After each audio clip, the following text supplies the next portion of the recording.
I got a Polar Mesh HDM 1400 single axle trailer, but my chainsaws are always bouncing around, and I usually just throw them in the back of this, but I just wanted something a little more secure. So what I did is I just took some scrap wood out of the garage, and like right here, I just took some trim wood I had, made a little sandwich on that, but I left a gap in this area to fit the bar through. And on the back side, I took a couple carriage bolts I had, just extra carriage bolts I had laying around the garage, and I just drilled a couple holes. And what I can do is I made this so it pinches. Oh, I gotta adjust that a little bit. I got a gap in there.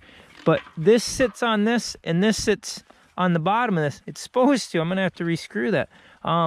But it sandwiches that rail, and then this tightens against the rail. So you're not metal on metal, and it's not gonna wear the paint off or anything. This wood may wear out, but I don't plan on leaving this outside.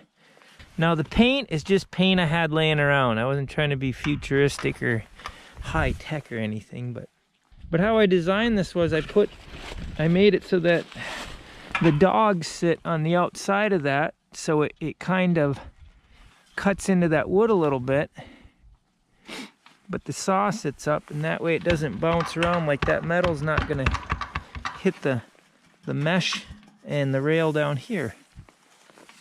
But yeah, this was pretty handy, and it just slides in and out really easily,